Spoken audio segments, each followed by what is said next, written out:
عزیزان گرامی، یہ کرونا وائرس بہت سے لوگ سمجھ رہے ہیں 2020 ختم ہوگا، میں جاری رکھوں؟ مجمع گھبرا تو نہیں گیا میرے ساتھ؟ عزیزان گرامی، یہ 2020 کے 19 کے اختتام پہ کرونا وائرس شروع ہوا، 2020 اس کی نظر ہو گیا۔ چند باتیں آرام سے پیش کروں گا، ان کو غور سے سنیے گا۔ 2020 میں پاکستان میں اتنا زیادہ اس کرونا وائرس کا اثر نہیں ہوا، اور یہ کبھی کسی نے نہیں سوچا کہ پوری دنیا متاثر ہوئی، ہمسائے متاثر ہوئے، یورپ تباہ و برباد ہو گیا۔ میں خود برطانیہ میں رہتا ہوں، اقتصادی حالت برطانیہ کے وزیر خزانہ نے اعلان کیا ہے کہ 300 سال میں اتنے حالات اقتصادی خراب نہیں ہوئے جتنے اب ہیں۔ امریکہ کے اکانومی اور ان کا جو اقتصاد ہے ڈوب رہا ہے، پوری دنیا کے اندر حالات خراب ہوئے، لیکن اللہ نے اس ملک پہ کرم رکھا۔ میں حکمرانوں سے کہوں گا اپنے اعمال کو دیکھیں، کیا ممکن ہے کہ آپ کے اعمال کی وجہ سے اللہ نے یہ کرم کیا ہو؟ تو پھر ذرا مجلسوں میں آ کے دیکھ لیں، شاید یہاں کسی کی دعا قبول ہو رہی ہو، شاید اہل بیت کے ذکر کا صدقہ ہو، یہ ملک بچا رہا۔ یہ مسجدوں میں، امام بارگاہوں میں جو اتنی دعائیں ہوئی ہیں، گھر گھر میں لوگ محصور رہے لیکن دعائیں مانگتے رہے، شاید کسی غریب کی دعا قبول ہو گئی ہو۔ تو ان پہ رحم کھائیں، ان پہ سختی نہ کریں۔ یہ جو آپ کی رعایا ہیں، یہ بے انتہا مظلوم لوگ ہیں۔ تو بہرحال پاکستان میں حالات خراب ہوئے، لوگوں کی نوکریاں گئیں، لیکن دنیا بہت زیادہ متاثر ہوئی۔ اس کے بعد کیا ہونے والا، کیا حالات ہوں گے؟ کیا 2021 حالات فوراً ٹھیک ہو جائیں گے؟ نہیں، 2021 بھی تقریباً ایسا ہی گزرے گا جیسا 2020 گزرا۔ ویکسین آ چکا، لیکن ویکسین کی کوئی ضمانت نہیں ہے کہ یہ انسان کو ٹھیک کر دے گا۔ اور پھر کس کمپنی کا، کس میڈیسن کمپنی کا آپ ویکسین لگوا رہے ہیں، یہ انجیکشن لگوا رہے ہیں، اس پہ خود ایک پوری بحث ہے۔ اور یہ پاکستان میں نہیں ہے، یورپ امریکہ میں جا کے دیکھ لیجئے، ہالینڈ کی 87,000 نرسوں نے انکار کر دیا، ہم گنی پگ نہیں ہیں، ہم یہ ویکسین نہیں لگوائیں گے۔ کبھی آپ سارے کرونا وائرسوں کی دیکھ بھال کر رہی ہیں، لگوا لیجیے سب کا، نہیں، یہ انجیکشن ہمیں نہیں لگے گا۔ جب تک ضمانت نہیں دیتے کہ اس کے بعد کرونا وائرس نہیں ہوگا تب تک ہم نہیں لگوائیں گے۔ کہ ضمانت کوئی نہیں دے سکتا، جب ضمانت نہیں دے رہے ہو تو پھر انجیکشن کس بات کا؟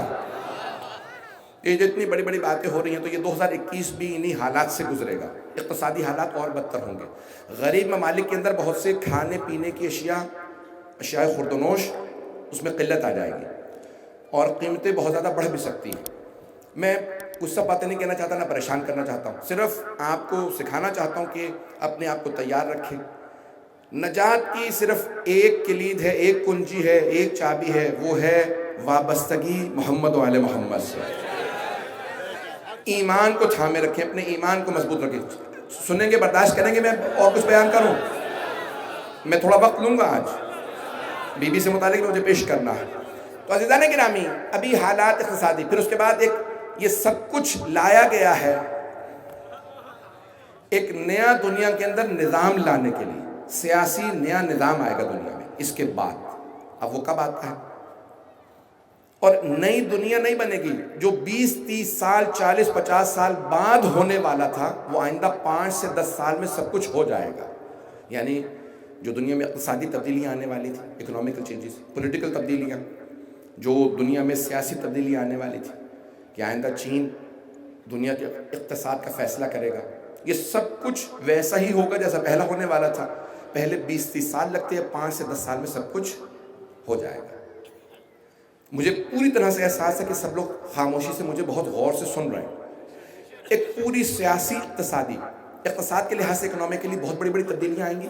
میں کوئی لیکچر نہیں دے رہا ہوں، کبھی کوئی سیمینار موقع ملا تو پیش کروں گا۔ یہ نوٹ، کرنسی، سکے ختم ہو جائیں گے، کرپٹو کرنسی یا خود ڈیجیٹل کرنسی یا الیکٹرانک کرنسی آ جائے گی۔ پوری دنیا میں ایک ہی کرنسی ہوگی اور وہ آئندہ چین رن کرے گا، چائنا کے ہاتھ میں اس کا اقتصادی ہو۔ کوئی بات نہیں، کسی کو بھی چلنے دیں، ٹیلی فون کو کوئی مسئلہ نہیں ہے، یہ صرف اور صرف یہ خاص کلپ بن رہا ہے۔ اگر بند کرنے کے لیے کہتے ہیں انتظامیہ کے ساتھ کوآپریٹ کیجیے گا، بہت سے کیمرے لگے ہیں، کوئی مسئلہ نہیں ہے، مجھے سنتے رہیے گا۔ توجہ ہے میرے ساتھ مجمع کی؟ جاری رکھوں، بولتا رہوں اس موضوع کو؟ عزیزان گرامی نئی کرنسیاں آئیں گی، یہ سب نوٹ وغیرہ ختم ہو جائیں گے، ایک کرنسی رائج ہوگی دنیا بھر کے اندر. آئندہ 5 سے 10 سال میں سب کچھ ہو جائے گا. 5 سے 10 سال میں یہ سب نئی کرنسیاں لے آئیں گے. چین ان کا، چائنا فیصلہ کرے گا. پاکستان کو ایک لحاظ سے فائدہ ہوگا کیونکہ اس کا الحاق اور اتحاد اب چین کے ساتھ ہے. جو حالات تھوڑے بہت خراب ہو رہے ہیں وہ پاکستان نے اپنا قبلہ بدلا ہے، مجھے پرواہ نہیں ہے. تو جو قبلہ و کعبہ تھا پاکستان کا وہ محترم امریکہ صاحب تھا، اور اب جو ہے وہ چین ہو جائے گا. تو اس کے بعد کچھ سیاسی تبدیلیاں آئیں گی. میں زیادہ پریشان کر رہا ہوں؟ اب پاکستان کو فائدہ ہوگا چین کے ساتھ ہونے کا. راہداری بنے گی پورے ملک کے اندر، سڑکوں کے جال بچھ جائیں گے، نئی ایئر لائنیں بھی آئیں گی، سفر بدل جائیں گے. چین نے کہا ہے کہ ہم پوری دنیا سے 1 روڈ 1 بیلٹ، ایک سلک روڈ کا جو تصور دیا ہے، ابرائے ریشم جو پوری سڑک بنے گی وہ بنائے گا. پوری دنیا میں بہت تیز ٹرینوں کا نظام لے کے آئے گا چائنا.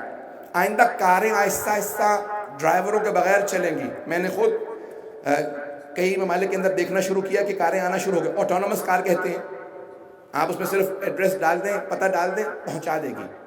آئندہ لوگ گاڑیاں خریدا نہیں کریں گے. بتاؤں یا چھوڑ دوں؟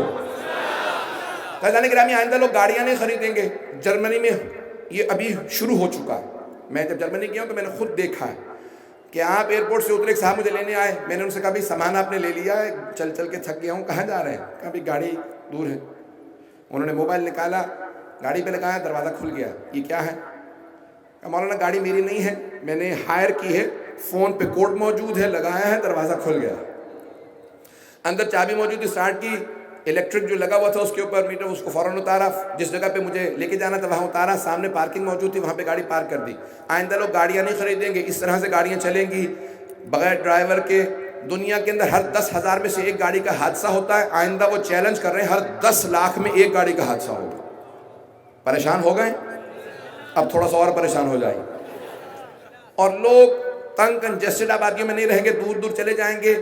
ابھی نئی جو ٹیکنالوجی آ رہی ہے، جو مختلف ایپس لائے جا رہے ہیں، جیسے زوم ہے، آہستہ آہستہ سب چیزیں، نوکریاں، ملازمتیں، سب کچھ کمپیوٹرائز ہو جائیں گی. لوگ باقاعدہ اپنے ایپ کے ذریعے، اپنے فون کے ذریعے، اپنے کمپیوٹر کے ذریعے، لیپ ٹاپ کے ذریعے اپنے سارے کے سارے کام کریں گے. پڑھائی بھی وہیں ہوگی اور تعلیم بھی وہیں ہوگی، نوکریاں بھی وہیں ہوں گی. بہت زیادہ 80% ایسی نوکریاں ایجاد ہوں گی جو ابھی نہیں ہیں آئندہ 5 سے 10 سال میں. جیسے اب سے 30 سال پہلے، پریشان اگر ہو رہے ہیں تو مجھ سے سن لیجئے، میں نے وعدہ کیا تھا.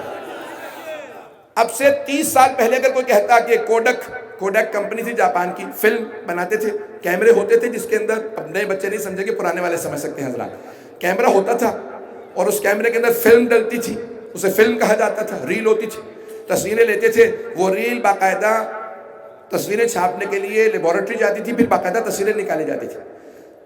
پوری دنیا میں 80-90% سے زیادہ ریلیں کوڈک کمپنی تھی جاپان کی، وہ باقاعدہ ایجاد کرتے تھے. کچھ اور کمپنیاں بھی تھیں، امیر ترین کمپنیوں میں تھی.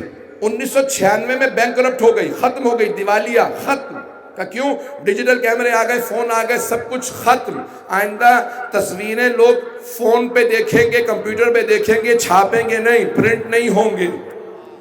یہ ایسے بہت سے کاروبار ختم ہو جائیں گے. اب ہر ملک کی کوشش یہ ہے کہ نئے نظام کے اندر میرا کچھ نہ کچھ کنٹرول ہونا چاہیے. بحث اس پہ نہیں ہو رہی ہے کہ نظام کیا ہوگا، اس نظام کو چلانے والا کون ہوگا. اب تک لوگ کہتے رہے بھئی ایک دنیا کے اندر خدا ہے، اس خدا کا نام امریکہ ہے. تو امریکہ اپنے آپ کو خدا مانتا تھا. یہ جملے پیش کر رہا ہوں، میں کبھی سیاسی گفتگو نہیں کرتا. آپ کہیں گے ایک ہی دفعہ میں اتنی کر دی ہے کہ پابندیاں صحیح لگی ہیں. تو عزیزان گرامی، پرانے زمانے میں تھے نمرود، فرعون، وہ کہتے تھے انا ربکم الاعلی. قرآن اٹھا کے دیکھیے، اپنی زبان سے کہتے تھے انا رب، میں تمہارا رب ہوں، پالنے والا ہوں. اب کہتے نہیں ہیں لیکن حرکتیں وہی ہیں جو فرعون کی تھی. ہمیں نہیں مانو گے تو ڈرون سے حملہ کریں گے، ایٹم بم کی دھمکی دیں گے، نہ جانے کیا کچھ ہوگا. اب یہ سارا ایک نیا اقتصادی نظام آ رہا ہے دنیا کے اندر، سب چیزیں تبدیل ہو جائیں گی. بس میں اسی پہ اکتفا کروں گا، شاید میں نے بہت زیادہ پریشان کیا. ان تمام چیزوں کے اندر امریکہ میں جو امیر ترین لوگ ہیں، ایک آدھ کا نام لینا میرے لیے شاید مناسب نہ ہو کیونکہ میرے پہ کافی پابندیاں سے کبھی کئی ممالک میں ویزوں پہ ہیں. دنیا کے امیر ترین آدمیوں سے ایک آدمی ہے جس کی بہت بڑی بڑی کمپنیاں. پچھلے 20 سال سے وہ اور اس جیسے لوگ بحث کر رہے ہیں کہ دنیا کی آبادی کبھی بھی 7 ارب سے زیادہ نہیں ہوئی. دنیا کی ہمیشہ آبادی بڑھتی رہی ہے اور پھر کم ہوتی رہی. بڑھتی تھی، جنگیں ہوتی، وبائیں پھیلتی. وبائیں ہر 50 60 70 80 100 سال بعد وبائیں آتی رہی ہیں دنیا میں. اور طاعون کتنی دفعہ آیا ہے گزشتہ 500 سال میں، یورپ میں، امریکہ، ایشیا، افریقہ میں، امریکہ میں، کہ لوگ مر گئے. میزلز آئے، نہ جانے کون کون سی بیماریاں کہ لوگ ان سے مرے. سنیں گے؟ تو عزیزان گرامی، ان تمام بیماریوں سے لوگ مرتے ہیں، سب کچھ ہوتا ہے. تو اب وہاں ایک امریکہ میں بحثیں چل رہی تھی. میں 1998 سے 1998 سے میں امریکہ مسلسل جا رہا ہوں مجالس کے لیے. تو علمی حلقوں میں ایک بحث وہاں پہ چلتی تھی کہ دنیا کی آبادی بہت زیادہ بڑھ گئی ہے، ہمیں دنیا کی 70% آبادی کم کرنے کی ضرورت ہے کیونکہ زمین پہ وسائل نہیں. تو وہاں پہ جو خدا کو نہیں نہ مانتا، وہ نہ اسے رزاق مانتا ہے، نہ اسے کریم مانتا ہے، نہ اسے ستار مانتا ہے. تو اللہ عطا کرنے والا ہے. میں نے زحمت کو تمام کیا، میں جناب سیدہ سے متعلق چند جملے پیش کروں. تو یہ تمام وہ چیزیں کہتے تھے 70% آبادی کم کرو. آبادی کم کرنے کے طریقے کیا ہیں؟ جنگیں، وبائیں اور بہت سی چیزیں جو ممبر کے لائق نہیں ہے کہ ان کو یہاں سے بیان کیا جائے. کہ دنیا میں لوگ شادیاں نہ کریں تاکہ اولادیں نہ ہوں، اور بہت سی اخلاقی بیماریاں جو دنیا میں رائج کی گئیں تاکہ دنیا کی آبادی کو قابو کیا جائے. آبادی زیادہ کہاں پڑ رہی ہے؟ ایشیا کے کچھ ممالک میں اور افریقہ میں. تو ان ملکوں میں زیادہ بیماریاں ہونی چاہیے. بیماریوں کے علاوہ ان کے اقتصاد کو خراب کرنا چاہیے، حکمرانوں کو خریدنا چاہیے کہ ان کو تعلیم نہ دیں. یہ اتنے کمزور ہوں کہ جو ہم جو کہتے ہیں وہ مانیں. ان کو اتنا کمزور کر دیں. اگر امریکہ کے اندر گندم کی کاشت زیادہ ہو جائے تو افریقہ کے لوگ بھیک مانگتے رہیں کہ گندم زیادہ ہو گئی ہے. یہ 4000 ٹن 4 لاکھ ٹن گندم جو زیادہ ہوئی ہے ہمیں دے دو، ہم بھوکے ہیں. تو کہا نہیں، گندم کی قیمت کم ہو جائے گی، سمندر میں ڈال دو، کھلائیں گے نہیں. یہ جتنا دودھ یا پنیر زیادہ ہوا سب سمندر میں، بحر اقیانوس میں گرا دیا جائے، لیکن ہم قیمتوں کو اپنے قابو میں رکھیں گے. میں نے آج سب کچھ کہہ دیا. عزیزان گرامی، جب جناب امیر نے کہا ہے کہ حق کو لوگوں تک پہنچانا ہم پہ لازم و ضروری ہے،